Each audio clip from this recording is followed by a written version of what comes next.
Chapter 3. Hanggang sa tuloy nang lumabas si Mateo at ako naman nakatulala habang iniisip ko anong aking gagawin pagkatapos ito. Kapag naisip ko ang mga pananakit ni Eliza sa akin, kapag naririnig ko ang kanilang mga ungol, kapag naalala ko ang kataksilan ni Carlito sa akin, di ko maiwasan na makaisip ng malaking kasalanan. Gusto ko silang patayin, subalit naiisip ko rin na iti malaking kasalanan. Diyos ko, ano ba ang dapat kong gawin? Bakit ba nangyari sa akin to? Bakit ako pang nagkaganito? Mga katanungan ko na mahirap sagutin sa ngayon. Muli na namang bumaha ang mga luha sa aking mata. Bumalik si Mateo na may dalang ngiti at bitbit niya ang tray na mayroong mga pagkain. Kumain ka muna, Agatha. Anya't inalalayan niya akong makaupo at nilagyan niya ng una ng aking likuran. Pagkatapos ay pinasandal niya ako sa gilid ng kama. Salamat. Nahihiya akong sabi. Pilit kong inabot ang tray kahit ako'y nahihirapan. Hindi mo pa kaya, ako na, susubuan na kita. Sabi ni Mateo. Hindi na ako nagmatigas dahil hindi ko naman talaga kaya. Kahit na paulit-ulit ako nahihiya ay tiniis ko na lang at babawi na lamang ako kapag tuluyan akong gumaling. Maingat akong sinubuan ni Mateo at ramdam ko ang taus-pusong pagtulong niya sa akin. Buti pa siya, kahit hindi niya ako kilala pero tinulungan niya ako. Pero si Carlito na aking asawa'y binaliwala na niya ako. Pipi kong sabi sa aking isip at muling pumatak na naman ang aking mga luha. Maagap naman itong pinunasan ni Mateo. Ito ang kaganapan sa bigla kong pagkawala sa bahay. Eliza! Eliza! Sigaw ni Carlito at tarantang napatakbo sa kwarto ng kanyang kabit at ang haliparot ay nanatili pang nakahiga. Bakit? Ano nangyari sa iyo para ka nakakita ng multo? Kalmang tanong niya kay Carlito. Si Agatha! Kandautal niyang bulalas. O bakit? Patay na ba? Nakangiti niyang tanong. Wala siya sa higaan. Kinabahan niyang sabi. Ano? At bigla itong humalakak. Paano ba mawala ang isang inutil? Tanong na Eliza na hindi pa rin naniniwala at tuluyan ng hindi gumalang sa akin. Tingnan mo, halika dito. Sabay hila ni Carlito sa kanya at dinala niya si Eliza sa aming kwarto. Oh my God! Si Carlito. Paano nangyari na wala siya? Kinakabahan tanong ni Eliza. Hindi ko alam. Litong-lito si Carlito at sobrang kinabahan. Hindi kaya may kumuha sa kanya? Tanong ni Eliza. Imposible ang sinasabi mo, Eliza. Sandali, tatawag ako ng pulis. Wag. Baka tayo pa makulong. Takot na pahayag ni Eliza.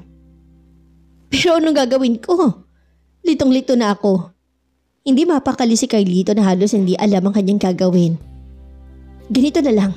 Ilihim natin ang pagkawala niya. Mungkahay ni Eliza. Anong ilihim? Paano kung magpunta dito ang aking mga biyanan? Ang aking mga magulang? Tanong ni Carlito at sa mga sandaling iyon ay sunod-sunuran siya kay Eliza. Kapag nagpunta dito ang kanyang mga magulang, ipalabas natin na patay ng kanilang anak at ipasunog mo to agad dahil may nakakahawang sakit. Suggestion Eliza. Sinunod naman yun ni Carlito dahil na rin sa sobrang takot at sa pag-aalala na mabulgar ang kanilang relasyon ni Eliza. Nagpatuloy ang kanilang pagsasama at tuloy nang lumipat sa aming kwarto si Eliza. Isang linggo nakalipas ay dumating ang aking mga magulang para bisitahin ako. Ngunit sa araw na iyon inasa trabaho si Carlito at si Eliza lang ang naiwan. Kumusta si Ma'am Agatha mo? Tanong ng aking ina. Ha? Hindi pa ba sinabi ni Sir Carlito na patay na si Ma'am Agatha? Walang pakundangan na sabi ni Eliza at nabigla ang aking mga magulang. Ano? Ano ba pinagsasabi mo? Buliw ng aking ama.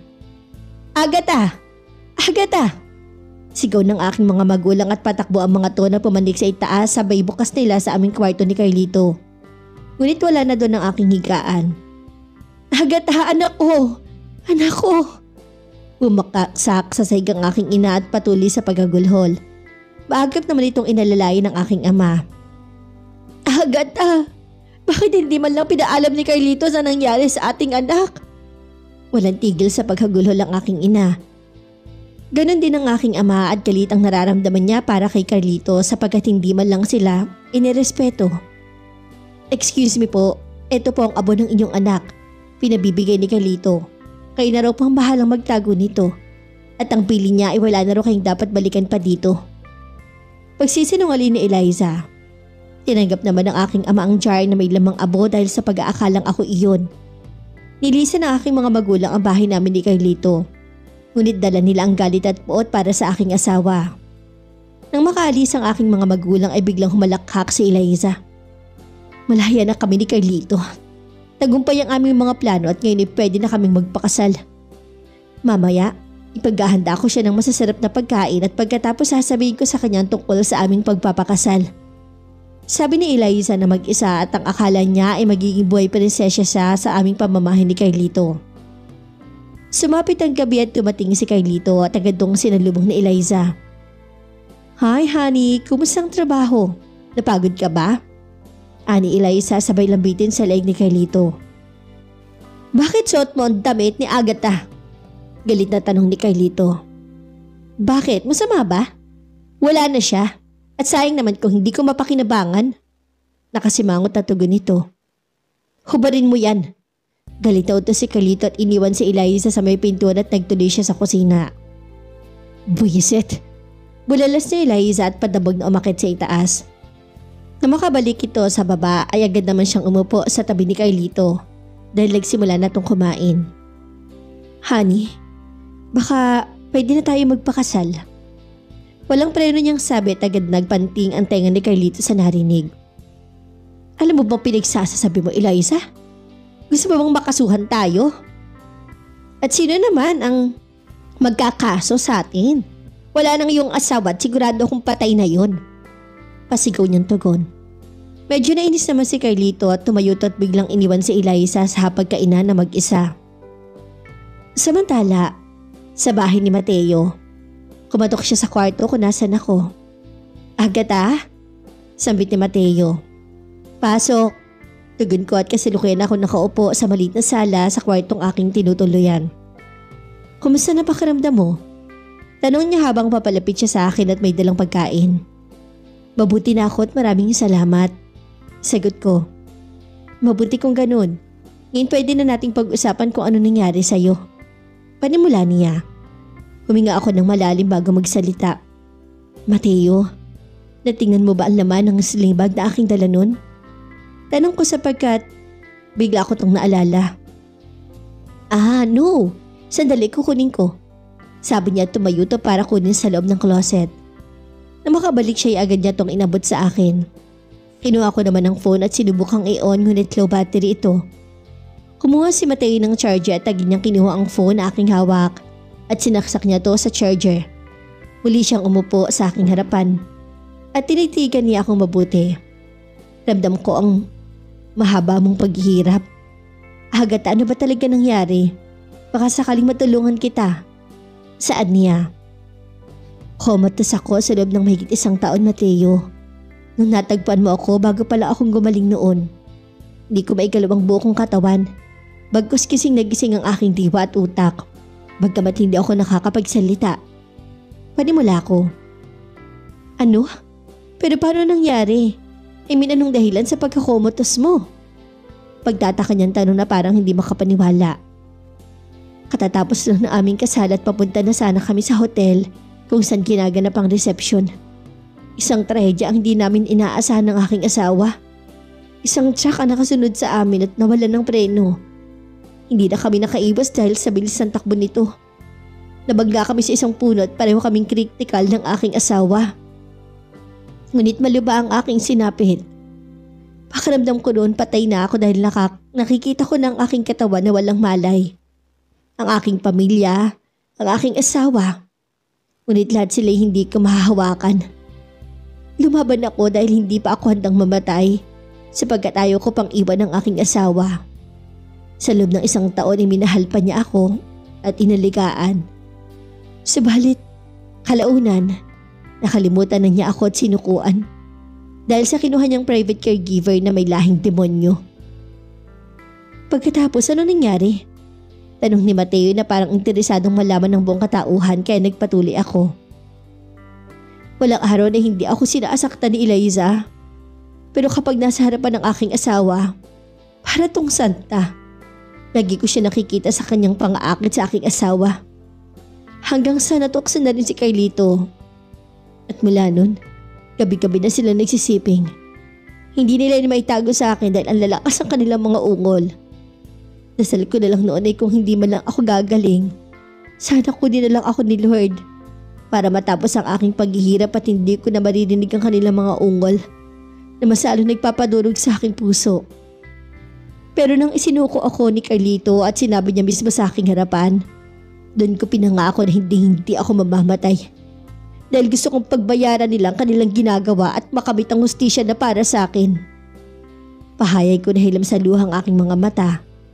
Ngunit si Mateo ay nanatiling kalmado pa rin at tinahaplos ang aking likod. May ebidensya ka ba para mapatunayan na totoo ang iyong mga sinasabi, Agatha? Meron. Nasa phone. Kinuha ko ang phone at binuksan ko ang video at pinakita ko kay Mateo. Isang gabi, bigla ako nalang naigalaw ang aking katawan. Ang akala ko nananaginip lang ako pero totoo pala. Nakita ko ang phone ng aking asawa sa may cabinet. Agad ko tong kinuha at itinago ko sa sulok at nakabukas ang video nito. Kahit nahirapan pa ako, tiniis ko ang lahat. At nagpanggap akong hindi pa magaling dahil gusto ko may makuhang ebidensya laban sa kanila. Pakiramdam ko noon may himala sa aking buhay dahil pinahintulot ng Panginoon na makakuha ako ng ebidensya laban sa kanilang dalawa. Oh my God! What the hell's going on? Siya si Mateo nang mapanood niya ang laman ng video. Hindi niya to tinapos at bigla niya yung niyakap. Nakita ko ang pagpatak ng luha ni Mateo bago niya ako yakapin. I promise I will help you, Agatha, sabi ni Mateo. Pero paano? Luhaan kong tanong. I am a private lawyer. Agatha, panghako. Pareho silang dalawa na makukulong. Tugon ni Mateo. Salamat, Mateo. Naigpitan ko ang pagkakayakap sa kanya dahil sa sobra kong kaligayahan sapagkat nakatagpo ako ng kakampi. Basta sa ngayon, magpalakas ka ng gusto para hindi ka manghina. Kapag magharap na kayo, paalanin niya sa akin. Gusto ko lang silang palayasin sa pamamahay ko, Mateo. Pwede ba yun? Nakapangalan sa akin ng titulo ng bahay at lupa. Ito o dala ko rin. Sabi ko at dali-dali kong kinuha ang papeles sa loob ng sling bag. Good. Pwede at wala silang kawala. Sabi niya. Ano ba pwedeng maisak kaso sa kanila, Mateo? Article 334, Revised Penal Code. Article 333, Adultery.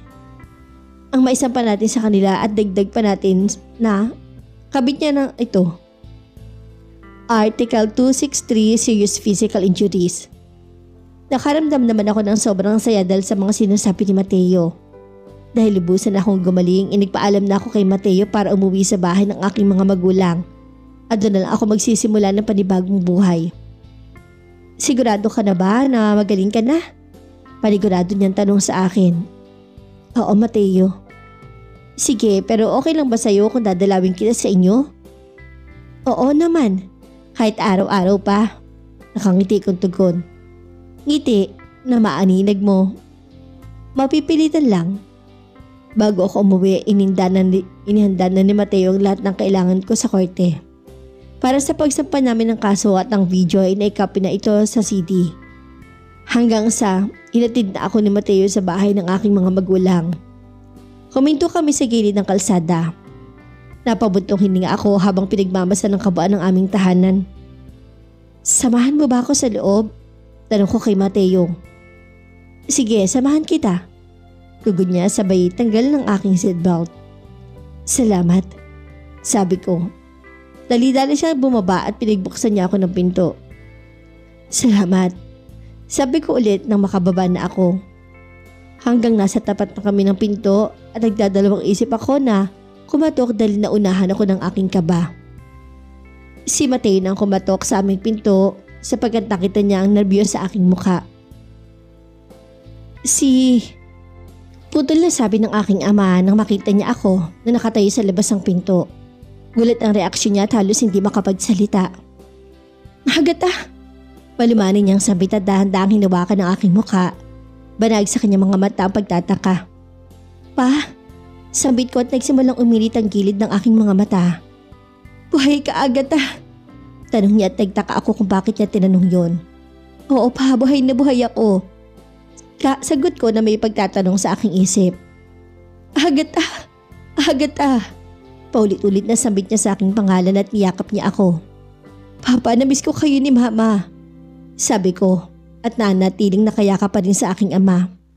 Pasok kayong dalawa. Aniya, nasa si Mama? Tanong ko dahil hindi ko siya nakita. May pinuntahan sandali at babalik agad yun.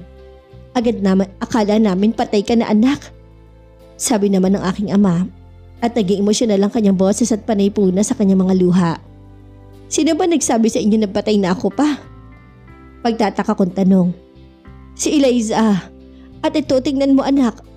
Biglang tumayo ang aking ama para ipakita niya ang abo na nasa loob ng isang kanapon. Pinatong nila ito sa altar at nilagyan pa nila ng ilang laaking larawan na may kasamang kandila. Lalo ako nakaramdam ng galit. Galit na walang mapagsidlan. Pakiramdam ko'y nag-aapoy ng aking mga mata sa sobrang galit. Siguro napansin ito ni Mateo dahil agad niyang hinawakan ang aking kamay. Please calm down, Agatha. Sabi ni Mateo at hinila niya ako patungo sa upuan. Pa, siya pala si Mateo Ford. Siya ang nakasakip sa akin at isa po siyang abogado. Tutulungan niya ako sa kaso laban kina Carlito at sa kanyang kabit. Kabit? Anong ibig mong sabihin, Agatha? Nagugulo ang tanong ng aking ama. Ipagtapat ko na sana kay Papa ang lahat ngunit biglang bumukas ang pinto at pumasok ang aking ina. Agad ako napatuyo para salubungin siya. Agatha! Bulalas ang aking ina. Lumaki ang mga mata nito sa pagkagulat at nabitawan ng kanyang hawak. Mama! Sambit ko at patakbo ko siyang sinalubong at niyakap. Hilam sa luha ang aming mga mata dahil mahabang panahon na rin na hindi ko siya niyakap. Buhay ka anak? Mangiyak-ngiyak pa rin niyang tanong. Oo, buhay na buhay ako mama. Hinawakan ko ang kanyang kamay at nilagay ko sa aking mukha. Buhay ka nga Agatha. Buhay ka nga. Masayang sabi niya at muli niya ako niyakap. Pero bakit nila sinabing patay ka na anak? Bakit inilihim to ni Carlito sa amin? Huwag kayong maniniwala sa mga baboy na yun. Mga demonyo sila. Magbabayad silang dalawa sa ginawa nila sa akin. Anak, ano ba ang totoo nangyari? Galit na tanong ng aking ama. Mga hayop sila, Papa. Harap-harapan nilang ginagawa ang kababuyan nila. Lalo na si Eliza. Unang araw pa lang sa pagtatrabaho niya sinasaktan na niya ako. Magbabayad sila. Magbabayad sila. Pagtatapat ko at napagulol ng iyak sapagkat naalala ko na naman ang kanilang ginagawa sa akin. Papa, bulas ko dahil nakita ko napahawak siya sa kanyang dibdib at halos nanigas siya. Buti na lang at maagap siyang nasalo ni Mateo at hindi siya bumagsak sa sahig. Antonio! Antonio! Sabit ni Mama. Dali natin siya sa ospital. Sabi ni Mateo at tinulungan naming buhati ng aking ama. Buti na lang at naagapan namin siyang maisugod sa ospital. Nagkaroon ng mild stroke ang aking ama. Sobrang galit na aking naramdaman at bigla ko naisipan na umuwi sa aming bahay. Hindi ako nagpaalam sa kanila dahil alam kong pipigilan nila ako. Sumakay ako ng taxi at naisipan kong kunin ang abo na binigay ni Eliza sa aking mga magulang at tinala ko to. Sabay sugod sa aking sariling pamamahay. Araw ng linggo kaya alam kong nandun din si Carlito. Wala na akong pakialam kung anong kahinat na ng aking pagsugod. At hindi na ako makapaghintay na maipakulong pa sila dahil punong-puno na ako sa galit. Manong, dito muna kayo at kung hindi pa ako makalabas sa loob ng isang oras, bumalik ka sa aming bahay at sabihin mong nandito ako. Ito ang bayad. Inabutan ko ang driver ng 1,000 pagkatapos ay bumaba na ako. Tuloy-tuloy ang aking pagsugod sa loob ng bahay at dahil walang tao sa loob, agad akong umakyat sa itaas. Pagkabukas ko sa aming kwarto ni Carlito ay nabungaran ko agad si Eliza na nakahiga sa aming kama. At suot pa niya ang aking damit. Eliza! Bulyaw ko sa diparot. Napabalik ko siya ng bangon mula sa kanyang pagkahiga at parang nakakita ng multo. Ano? Nagulat ka dahil buhay pa ako ha? Hayop na ambisyosang kabit? Akala mo na talaga na pagmamay-ari mo na tong pamamahay ko? Hayop kang demonyo ka kapag babayaran niyo ni Carlito ang ginawa niyo sa akin. Lalo ka na! Sabi ko sabay sugod sa kanya para punitin ang damit na kanyang isinuot. Carlito! Carlito! Pagsigaw ni Eliza habang pilit kong pinupunit ang kanyang damit. Sige, tawagin mo na rin si Satanas dahil pinag-uuntog ko kayong tatlo. Bulyaw ko. Agatha? Gulat na sambit naman ni Carlito sa akin ng laki pa ang mga mata nito. O ako? Bakit? Buhay ka? Tanong niya habang nanatiling nakatitig sa akin, halos hindi kumukurap ang mga mata nito. Buhay na buhay ako, Carlito. Binuhay ako sa mga ungol niyong dalawa. Mga baboy kayo. Agatha. Malumanin na sambit ni Carlito sa aking pangalan at nagsimula tong umiyak. Ang kapal niyong dalawa at ang sinungaling pa. Pinaniwala niyo ang aking mga magulang na patay na ako. Akala niyo magtatagumpay kayo? Lalo ka na. Bulyaw ko sa kanila at hinarap ko si Eliza. Kinuha kong garapon mula sa bag na aking dala. Napatingin si Eliza ng tali-tali ko itong binuksan at walang pasabi na sinabi kong abo sa kanyang mukha. Carlito, tulungan mo ko. Wala akong makita. Nagsisigaw si Eliza dahil napunta ang abo sa kanyang mga mata. Agatha, sambit ni Carlito. Huwag kang lalapit. Sabi ko sabay kuha sa gunting na nakapatong sa gilid ng bintana at tinoon ko to kay Carlito at napaatras naman siya. Carlito, tulungan mo ako. Wala akong makita. Pagmamakawa ni Eliza, nakinapa ang paligid.